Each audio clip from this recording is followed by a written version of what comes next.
자, 정부가 지금 국가 R&D 예산 5조 원 이상을 삭감했다. R&D 예산이라 하면 미래를 위한 투자잖아요. 연구 개발 예산. 네.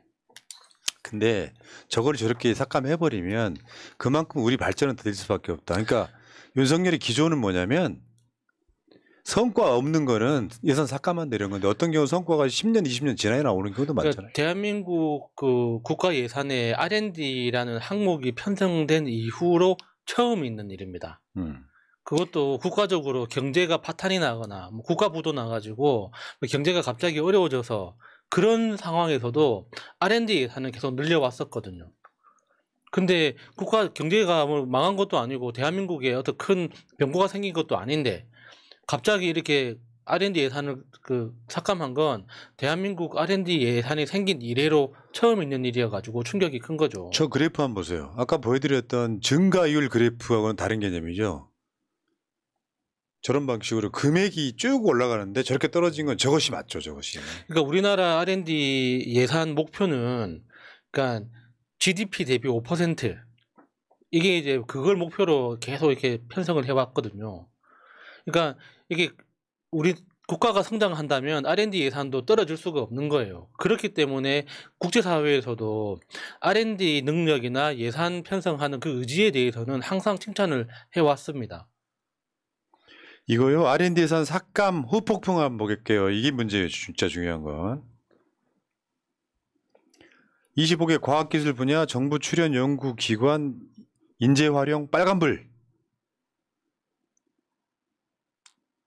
그러니까 내용이 굉장히 복잡한데 쉽게 이야기하면 새싹 박사들 있잖아요. 막 박사 학위를 딴 사람들부터 잘려나갈 거라는 거예요.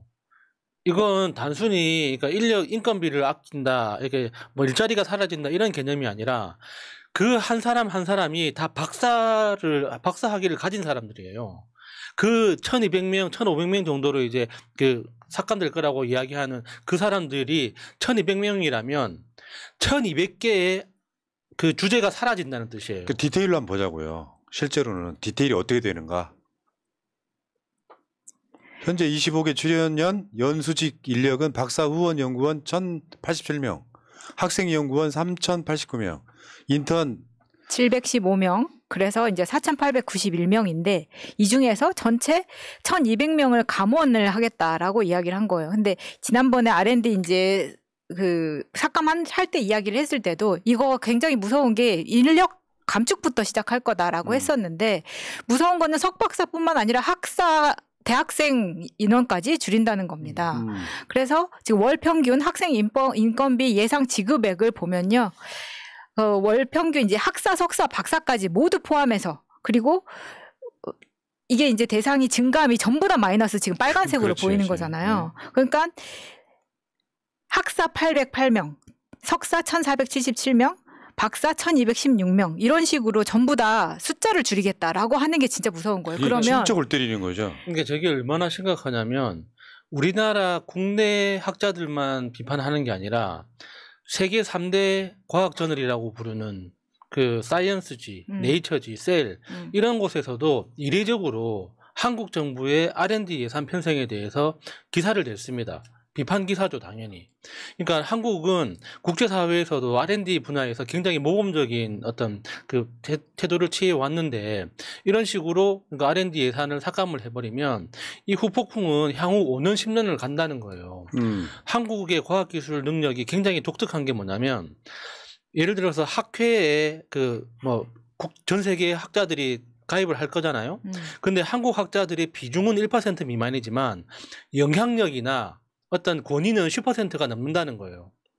그러니까 굉장히 그 역량이 뛰어난 대한민국의 과학기술의 역량이 이게 급격하게 꺾일 수밖에 없는 가능성이 있다는 거죠. 그걸 대한민국뿐만 아니라 국제사회가 걱정을 하고 있습니다. 말이 안 되잖아요. 이런 게 있어. 우리나라 그렇지 않아도 돈벌이 때문에 솔직하게 이공계로 가면 공부 잘하는 애들은 대부분 다 의사로 가버리죠. 네. 그나마 남아있는 인력이 있어요. 뭐 머리 좋은 과학기술 인력. 예산을 지금 1년에 지금 5조 원 이상 깎았다는 거잖아요. 그러면 그쪽에 지원이 줄어들 거 아니에요. 그러면 그 좋은 머리 좋은 인재들이 중고등학교 때 커 나오면서 그쪽 안 간다는 소리예요. 진짜 중요한 건 그렇죠. 이런 거야. 심각한 이야기고요. 그다음에 이번에 그 사망자가 발생한 화학 사고가 지난 정부 대비 월 평균 3배나 폭증했다. 그 유명한 거 있죠. 안전을 중시하는 사고는 버려라. 현실로 나타나고 있단 말이죠. 월 평균으로 봤더니 3배가 늘어났다. 사망자가. 특히 화학 사고는 이게 바로 사망으로 이어질 가능성이 굉장히 높은 무서운 현장이죠. 그러니까 저렇게 그 화학 산업에서 저렇게 사망 사고가 늘어난다는 것 자체는 그러니까 기업들이 자신감이 있는 거예요. 그러니까 그 중대기업처벌법 있지 않습니까? 그러니까 그것에 대해서 자신들이 보호받을 수 있다는 굉장히 강력한 믿음이 없지 않고서는 저렇게 될 수가 없는 겁니다. 맞습니다. 그리고 하나 더 볼까요? 긴축 재정 외치면서 대통령 직속위원회가 식사비만 11억 원어치를 점먹었대요. 아, 나 진짜 목이 메이네 정말. 그러니까 저렇게 모든 필요한 분야에 예산은 전부 다 삭감을 해놓고 긴축 재정을 외치더니 본인들이 밥 먹고 다니는 데는 11억을 썼는데 이 안에 11억에는 일반 음식점만 11억입니다. 그러니까 호텔에서 먹은 거는 빠진 거예요. 저는 호텔에서 먹은 까지 포함한다면 이거는 2배 이상 커질 거라고 봅니다. 특히 호텔 행사비까지 포함하면은 정말 2배가 아니라 뭐 수십 배로 커질 수도 있습니다. 그러니까 이런 조건이 있어요. 설선수범도 안 돼. 니들은 돈 없으니까 굶어. 우리는 잘 처먹고 다닐래. 이번에 여기 말고 저 자유총연맹 회장인 간 사람 있죠. 네. 그 사람도 뭐 보도나 나온 게 있었죠. 한 끼 식사비가 35만 원이랍니다. 또 갑자기 그분 생각나네요. 그 코로나 때 그 초대 질병청장 했던 김은경? 예, 김은경 청장 그 김밥 한 줄 샌드위치 몇 개로 직원들하고 같이 아침 식사를 해결했던 그 모습이 생각이 나네요. 자유총연맹은 25만 원 정도 됐던 걸로 나왔는데. 25만 원? 네. 25만 원. 네, 근데 참 재밌는 게 이것도 사람에 따라서 달라지더라고요. 대통령실 같은 경우에는 김문수는 주로 중국집을 많이 갑니다. 김한길은 주로 한정식을 많이 가는 겁니다.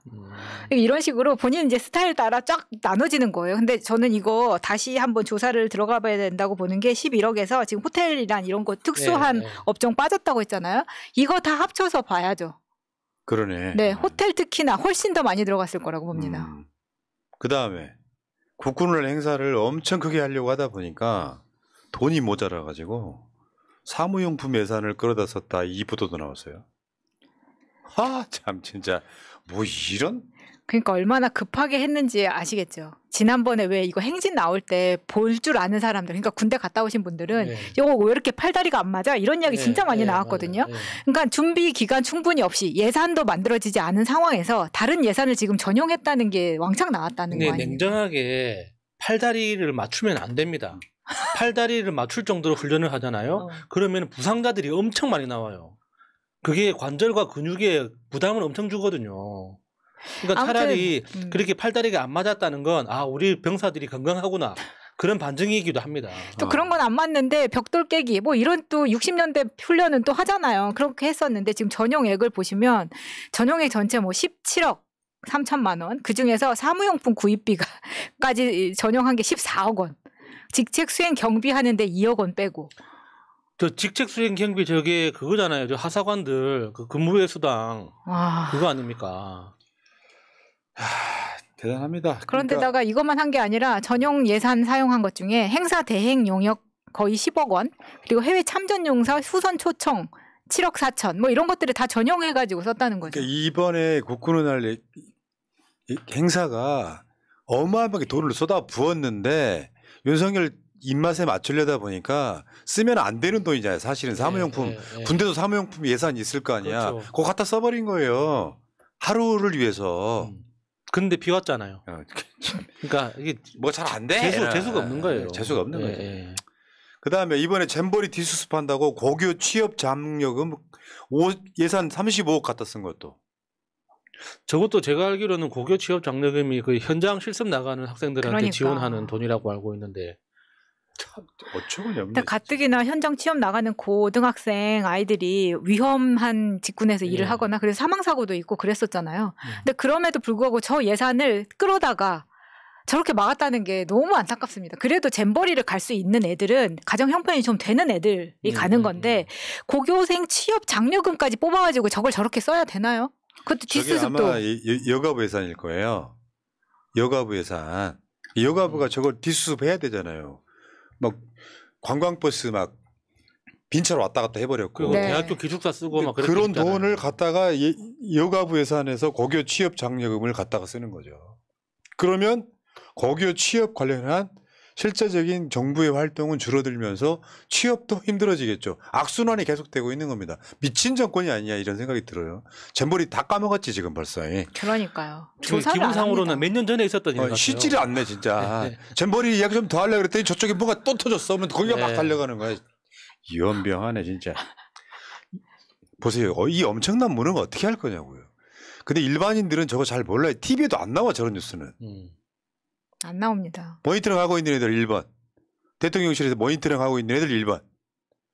좀 말 좀 해줘라 좀 제발. 씨발 진짜 해도 너무하잖아. 그리고 지들은 처먹는 건 잘 처먹고 말이야. 오늘 방송이 그렇잖아요. 물가 올라고 서민들 죽겠다 그랬더니 얘들 식사비로만 11억 뭐 이런 식이잖아 지금. 쓰지 말아야 될 돈이 있잖아요. 고교 취업 장려금이라는 게 잘 싼 애들이 쓰겠어요? 그러니까 진짜 이런 돈 끌어다 쓰면 안 된다고 생각합니다. 그럼 이제 고교 취업 장려금에 필요한 돈은 어디서 빼다 쓸 건가요? 뭐 없는 거죠. 아휴. 진짜 한심하네요. 네. 아이 정말. 여기까지.